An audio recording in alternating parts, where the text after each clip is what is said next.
जय माता दी। सभी भक्तों को नवरात्रि की बहुत बहुत शुभकामनाएं। आज हम लोग नवरात्रि के 7वें दिन में माँ कालरात्रि के बारे में जानेंगे। कालरात्रि, जैसा कि शब्द से ही पता चल रहा है, काल की रात्रि मतलब जब बहुत बुरा समय चल रहा हो उसका भी अंत करने की क्षमता माँ के अंदर है। इसमें जो व्याख्यान आता है, मतलब महिषासुर का वध हो के युद्ध के समय जब माता रानी मतलब बोलते हैं ना रक्त बीज के वध की कथा आती है, तो उस समय माँ सारे रक्त बीज को ये आशीर्वाद प्राप्त था कि वो उसकी जितनी भी बूंदें रक्त की पृथ्वी पर गिरेंगी उससे उतने ही उसी के समान असुर पैदा हो जाएंगे। तो माँ ने क्या किया, मतलब अब ब्रह्माणी, ऐन्द्री सभी देवियां जो उनका वध करने के लिए वहां पे थी, जितने ही अस्त्र उनको लगते उतने ही रक्त बीज का वो हो जाता। तो एक बहुत घोर समस्या जब सबके सामने आ गई तो फिर माँ ने कालरात्रि का रूप लिया। कालरात्रि या हम जिन्हें काली माँ भी कहते हैं, काली, शमशान काली, भद्रकाली। अब हमें ये भी समझना चाहिए कि ये तीनों में भी फर्क है। शमशान काली माँ का जो काली रूप है उसमें माँ के हाथों में दो हाथ माँ के अभय मुद्रा और वर मुद्रा में। अभय मुद्रा मतलब सबको अभयता प्रदान कर रही हैं। वर मुद्रा में माँ अपने भक्तों के लिए वर देती हैं।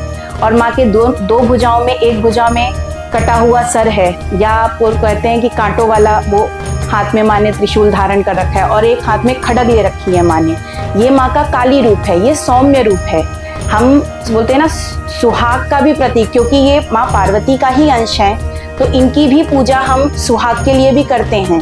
सप्तशती में भी व्याख्यान आता है कि माँ का ये रूप भले ही रौद्र है लेकिन फिर भी माँ अपने भक्तों को उनके इस रूप के स्मरण से भी स्त्रियों को सौभाग्य और सब कुछ प्रदान करती हैं।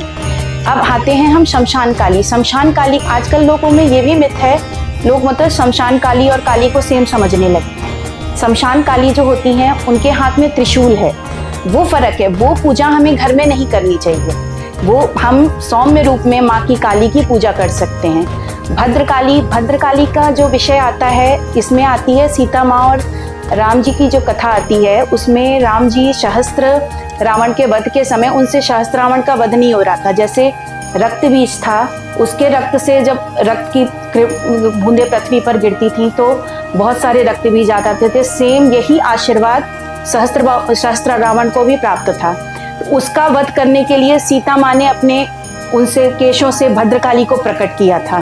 तो एक हमें यहाँ पे ये भी मिलता है, माँ का कोई भी रूप है। जैसे एक स्त्री का स्वरूप है, एक स्त्री बच्ची होती है, हमने पिछली व्याख्यानों में भी सुना कि एक स्त्री का ही रूप माँ का रूप है। अब बच्चे से लेके उसमें लास्ट में 9 दिन तक माँ अपनी पूरी यात्रा दिखाती है कि एक स्त्री के जीवन में जो यात्राएं हैं, और वही यात्रा माँ ने अपने ये 9 दिन के पर्व के रूप में भी दिखाई। तो उस दिन जब माँ ने रक्तबीज का वध करने के लिए, फिर माँ ने बोलते हैं ना क्रोध आ गया सारी माता को। फिर माता ने बोला कि नहीं, अब इसका वध करने का तो सिर्फ एक ही उपाय है कि इसका रक्त पृथ्वी पर गिरने ही ना दिया जाए। तो माता रानी ने मतलब इतना रौद्र रूप धारण किया। आप सोचो, आप इसको आप लेडीज में लो, अगर हमें किसी स्त्री के जीवन में अभी देखो आप कोई समस्या आती है तो सबसे पहले वही मजबूती से खड़ी रहती है। बोलते हैं ना जो क्षमता औरतों के अंदर है वो पुरुषों के अंदर कभी नहीं हो सकती।